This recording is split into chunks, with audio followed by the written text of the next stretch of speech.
6 años después de su fundación, Podemos, ya lo saben, está en el gobierno, pero no todo Podemos está contento con ello. La corriente anticapitalistas cree que ha sido un error lo de la coalición con el PSOE. Ya ha decidido no participar en la próxima asamblea de Podemos, la de Vistalegre 3, y aunque la decisión definitiva no está tomada del todo, las figuras más visibles de este sector abogan por romper del todo y abandonar del todo la formación de Pablo Iglesias. Son la dirigente andaluza Teresa Rodríguez y el eurodiputado Miguel Urbán.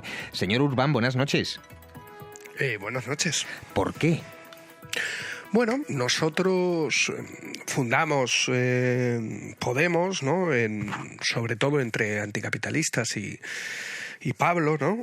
Con una idea, una hipótesis política, una hipótesis que hablaba de no supeditarnos al socialliberalismo, no supeditarnos, ¿no? a un gobierno en minoría con el Partido Socialista, ¿no? Yo creo que esa hipótesis ha guiado hasta hace no mucho gran parte del accionar político de Podemos. Hemos visto diferencias en el pasado, diferencias sobre cuestiones organizativas, incluso sobre cuestiones políticas, diferencias que son normales, que pueden pasar en cualquier organización, pero yo creo que hay un punto que es cuando se llega a una diferencia de calado estratégico. Lo que hemos hablado entre ambas partes es que cuando se llega a ese punto, lo mejor es no continuar, sino hacer una separación, en este caso pues amistosa, si al final el 28 de marzo en nuestra asamblea decidimos tomar esta decisión coordinada desde la fraternidad y el compañerismo que nos une, porque que nos va a seguir uniendo, sobre todo para una cuestión fundamental, para volvernos a encontrar en el camino, ¿no? Que es un elemento que nos parece muy importante. Porque ustedes entienden que el hecho de que Podemos haya formado un gobierno de coalición con el PSOE supone supeditar a Podemos a las propuestas, las ideologías, el programa del PSOE. Sí, sobre todo porque el Partido Socialista es muy mayoritario en ese gobierno. Yo creo que no es lo mismo, no sería lo mismo, y de hecho nosotros no estamos en contra de entrar en un gobierno y de gobernar, todo lo contrario, sino que creemos que a lo que nos oponemos es estar en minoría, porque esa minoría hace que al final te supedite a cuestiones que no son tu programa, incluso que van en contra de tu propio programa, ¿no? Estamos hablando ustedes de Madrid, pero yo desde Bruselas, ¿no?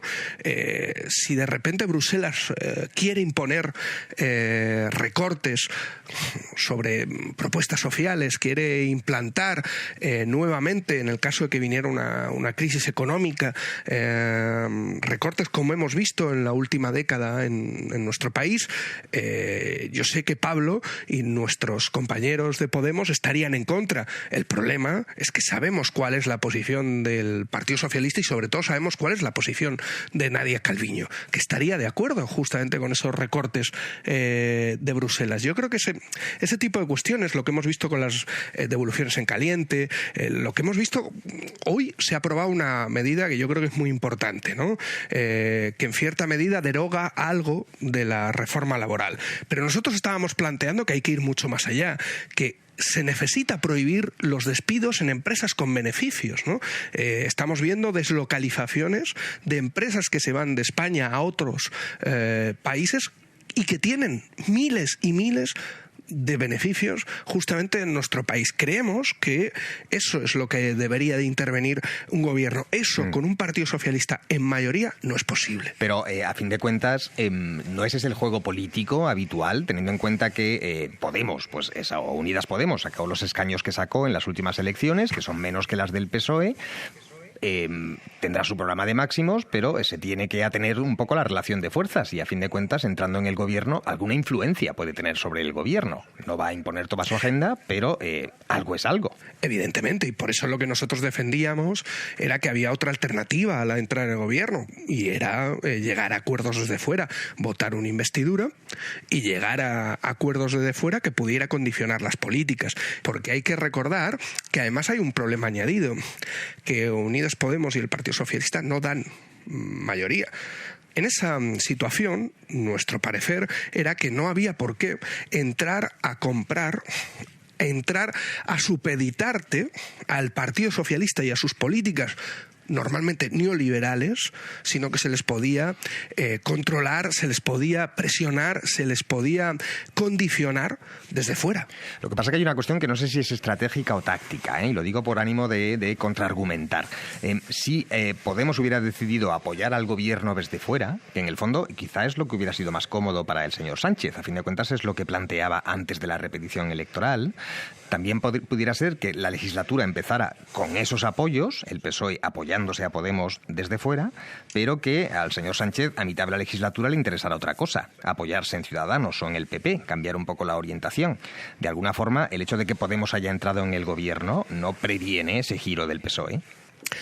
Sí, no, pero hay que ver una cuestión. Primero, en Ciudadanos no se puede apoyar porque no le dan los números, ¿no? O sea, que eso hubiera sido en la anterior, en los resultados después del 26 de abril, ¿no?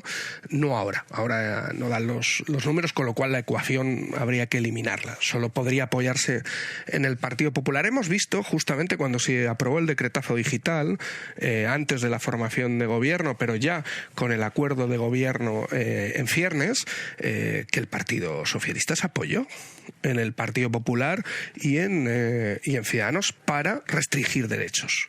Lo que hace más difícil esta, podríamos decir, ecuación es justamente la guerra que tiene la derecha en su seno por su hegemonía entre Vox y el Partido Popular ahora mismo, lo que dificulta muchísimo que el PP pueda intentar llegar a acuerdos, a un modelo de gran coalición como sí se hace en Europa, porque hay que recordar, porque digo, muchas veces se nos olvida, y yo creo que cuando vamos a Bruselas nos permite dar una perspectiva más amplia. El Partido Socialista y el Partido Popular gobiernan juntos Europa. Gobiernan y deciden los recortes juntos en Europa.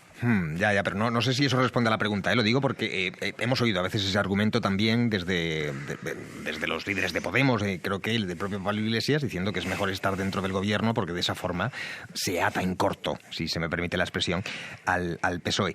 Se lo voy a plantear de otra manera. ¿No están pecando ustedes, la corriente anticapitalista, de un exceso de coherencia, de ese riesgo de mantener una izquierda pura, sin máculas, sin concesiones, pero en la práctica irrelevante?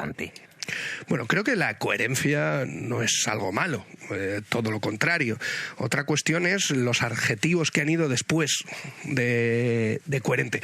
Nosotros, yo creo que siempre hemos demostrado una ambición de querer influir, una ambición de querer mejorar la vida de la gente.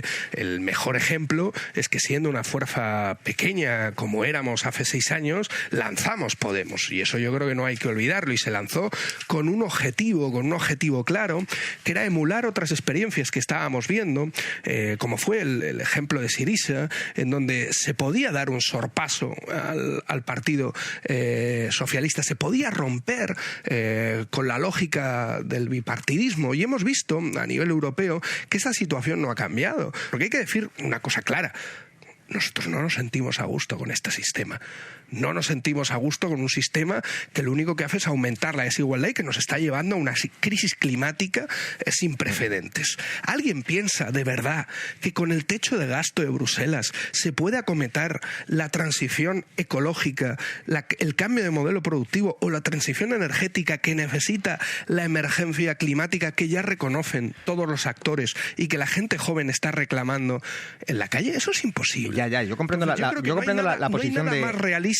No hay nada más realista ahora mismo que plantear también reformas radicales sin perder de vista también que también hay que proponer cuestiones que mejoren también el día a día de la gente. Pero nosotros no tenemos miedo a gobernar, y yo creo que eso se resume en 3 palabras: Ayuntamiento de Cádiz.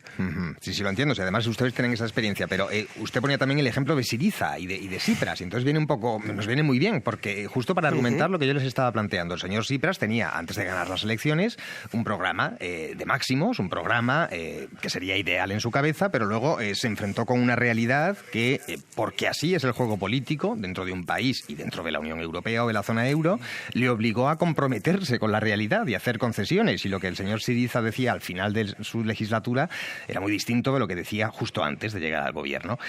¿No les está faltando a ustedes esa madurez, el asumir que una cosa es mi programa y otra cosa es lo que el juego político, la relación de fuerzas me permite hacer con él?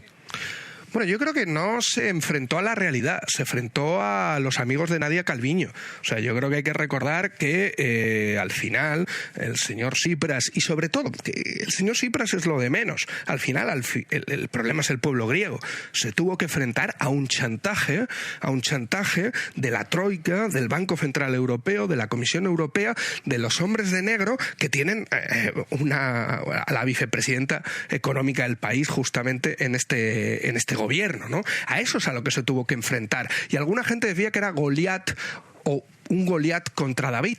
No, eran 27 Goliats contra un David, y yo creo que eso fue un drama. Y yo recuerdo una frase del que era ministro de Economía en ese momento, Yanis Varoufakis, cuando estuvo discutiendo con el ministro de Economía en ese momento, el señor de Guindos, en donde el señor de Guindos le dijo a Varoufakis que la propuesta económica de Varoufakis, nada revolucionaria y nada anticapitalista, era totalmente plausible y seguramente pudiera ser de las mejores opciones para Grecia.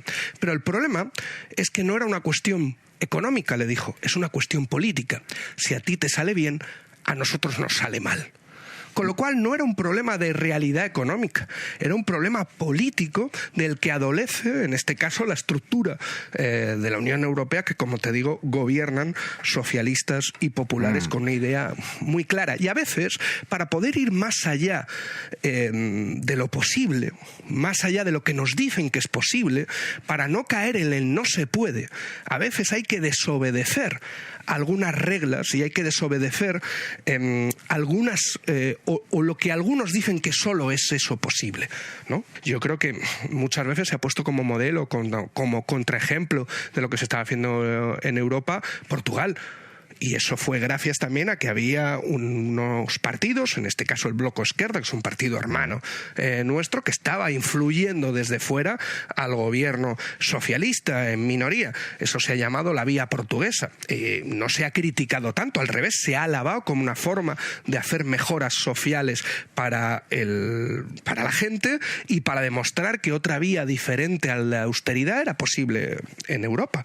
En política, yo creo que hay que huir de las caricaturas. O sea, yo creo que es muy importante huir de las caricaturas. Nosotros no decimos que haya que tomar ningún palacio de invierno mañana, ni muchísimo menos, pero nunca hay que perder de vista que seguramente sea necesario tomar ese palacio de invierno. Y que mientras tú tomas ese palacio de invierno, lo que tienes que hacer es intentar mejorar la vida de la gente. Claro que sí, pero no perdamos esa perspectiva estratégica. Hay algunos que nos sentimos todavía, fíjate que nostálgicos, revolucionarios, porque creemos que es necesario cambiar este mundo de base. ¿Qué quiere decir ser, siguiendo ese hilo, qué quiere decir ser anticapitalista hoy en día en términos concretos? No sé si podemos ir a políticas concretas, a medidas concretas que ustedes aprobarían, tomarían en la hipótesis de que tuvieran la mayoría suficiente para hacerlo. Bueno, yo creo que hay, primero, una de las cuestiones más importantes, uno de los retos más importantes a los que nos enfrentamos, yo creo que es la emergencia climática. Yo creo que ahora mismo, yo creo que en esto, yo creo que cada vez hay un consenso mayor, ¿no? Hay algunos que proponen que ante la emergencia climática la responsabilidad de acometer los cambios necesarios deben de seguir cayendo sobre las multinacionales, sobre las empresas que han generado este problema. Nosotros entendemos que no, que lo que hay que hacer es poner la economía al servicio de la ecología, poner la economía al servicio de las personas y en este caso del planeta. Entonces ahí hay medidas a corto, a medio y a largo plazo que tú tienes que poner encima de la mesa. ¿Eso qué significa? Eso significa hacer una transición energética.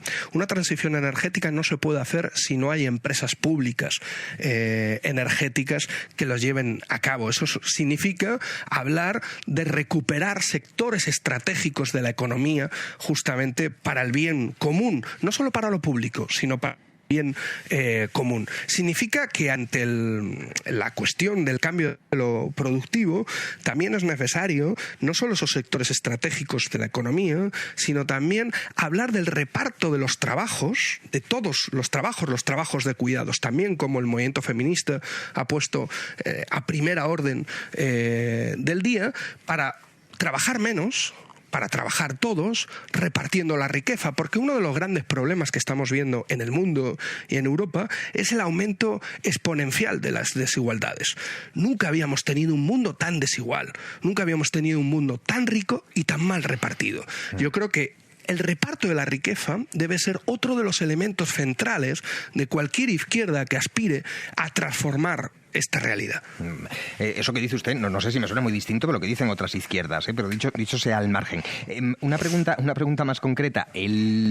Ustedes van a decidir en asamblea, entiendo, la corriente izquierda anticapitalista, si finalmente anticapitalistas, perdón, si finalmente se separan, se desgajan de Podemos.